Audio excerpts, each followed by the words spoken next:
आज हम लोग क्लास 9 चैप्टर 4 का एक महत्वपूर्ण क्वेश्चन करेंगे। ये बताना है मुझे कि -2 4 यानी -2 4 दिए हुए समीकरण का हल है या नहीं है। ठीक है, we have to find here if -2 4 is a solution of the given equation और नॉट।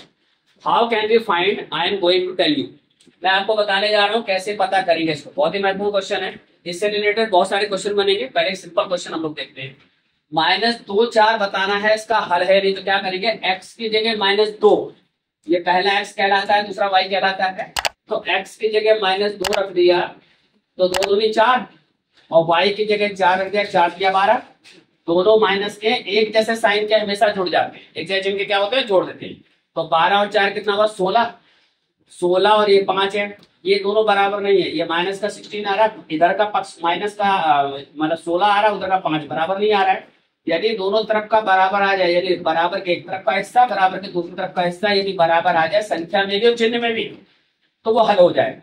तो फिलहाल बराबर नहीं आया, तो इसलिए -2 4 जो है हल नहीं है। तो इसलिए हल नहीं है, -2 4 इज नॉट, ये इसका आंसर है। अब देखिए एक क्वेश्चन और लेते हैं।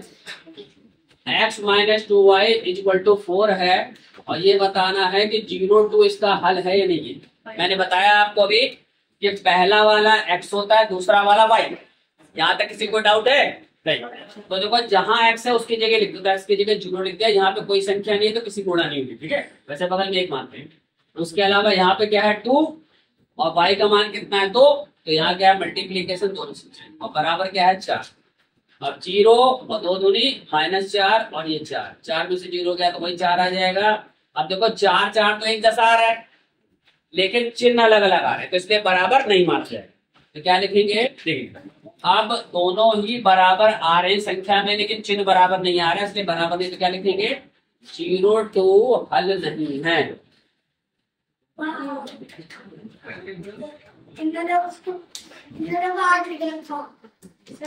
0 2 इज नॉट सॉल्यूशन।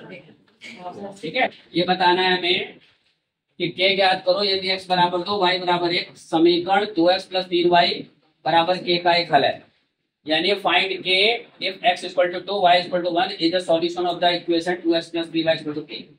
ये ऐसे सवाल पेपर में बहुत आते हैं जब एक हल दिया रहता है। ठीक है, तो उस तरीके से k या p या t कुछ भी लिख सकते हैं बीच में यहाँ पर, उसको निकालने के लिए करेंगे। आसानी बहुत होता है। क्या करना होता है? जो वो हल बोल रहा है, जैसे x बराबर 2 y बराबर 1 बोल रहा है, तो क्या करना है? x की जगह 2 y की जगह 1 रख देना है आपको। तो देखो मैं हल करके दिखाता हूँ उसको। हमारे दिया हुआ समीकरण क्या है? 2x + 3y बराबर 6 है। अब मैं क्या करूंगा? इस x की जगह 2 रख दिया। देखो x का मान कितना है? 2। तो x की जगह 2 रख दिया और y का मान कितना है यहाँ पर? 1। तो 3 गुणा में 1 बराबर 1। तो कितना हुआ? 2 दूनी 4, 3 एकम 3, 4 और 3 कितना हुआ? 7 बराबर 3। ठीक है, यही आंसर है। जिसका मान निकालना होता है वही होना चाहिए, बाकी दूसरी संख्या दूसरी तरफ होनी चाहिए, तो बाकी सारी एक तरफ है। यही आंसर है। ठीक है, एक सवाल और लेता हूँ मैं, देखो ठीक है ध्यान से। एक क्वेश्चन और ले रहा हूँ। इस सवाल में क्या है?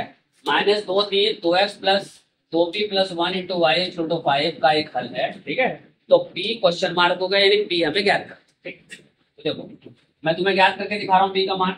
ध्यान से देखेंगे, जैसे इस सवाल में मैंने करा था x और x बराबर 2 y बराबर 1 इसका हल था, वहां पर भी x बराबर -2 है, y बराबर 3 इसका हल है। तो बिल्कुल यही मेथड अपना -2 3 इस दिए हुए समीकरण का हल है। ठीक है, तो इसको क्या करेंगे? हल करके दिखा रहा हूँ मैं तुम्हें, आपको देखो वही तरीका जैसे यहाँ लिख किया था उसी तरीके से हल करेंगे। इस समीकरण को पहले लिख लेता हूँ। 2x और ब्रैकेट में 2p + 1 × में y बराबर 5। अब क्या करेंगे? इस x की जगह क्या है? -2 पुट करेंगे, तो x की जगह -2 कर दिया। 2p और +1 और y की जगह क्या है हमारा मान? 3। तो यहाँ इसकी तो कोई चीज नहीं है, तो 3 का मल्टीप्लीकेशन बराबर 5। अब देखो इसका मल्टीप्लाई है तो 2 दूनी 4, यहाँ ब्रैकेट के बाहर 3 है तो इसकी गुणा हो जाएगी, तो 3 दूनी 6p और 3 एकम 3, 3 दूनी 6 और 3 एकम 3 और बराबर 5। अब क्या करेंगे? एक जैसे लाइक को जोड़ लेते हैं। p वाला p के साथ जोड़ेगा और खाली संख्या जो लिखी है खाली संख्या के साथ जोड़ेंगे। ये खाली लिखा है -4, ये भी लिखा है 3, ये दोनों कांस्टेंट रखो है। ठीक है, इनको जोड़ दो या घटा दो। जोड़ना घटाना इस बात पे डिपेंड करता है चिन्ह कैसे, एक जैसे चिन्ह के जोड़ देते हैं, अलग अलग चिन्ह के घटा देते हैं। तो देखो ये माइनस का 4 है और ये प्लस का 3 है, तो क्या कर देंगे, इसको घटा देंगे। तो 4 में से 3 गया ए, माइनस का ज्यादा है तो माइनस का 6 लगाएंगे, और ये जो है प्लस का 6 अब मुझे वैल्यू किसकी ज्ञात करनी है, पी की, तो जिसकी वैल्यू ज्ञात करनी है उसे वही रखते हैं और बाकी संख्या दूसरी तरफ देंगे।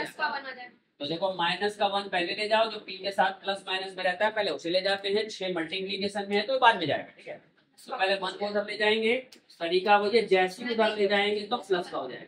तो 5 और 1 कितना हुआ, 6, और 6p बराबर 6 और p बराबर क्या हो जाएगा, 6 बटे में 6, 6 घटिया कितना आ गया, a। तो ये हमारा 1 जो है p की वैल्यू आ गई, आंसर आ गया।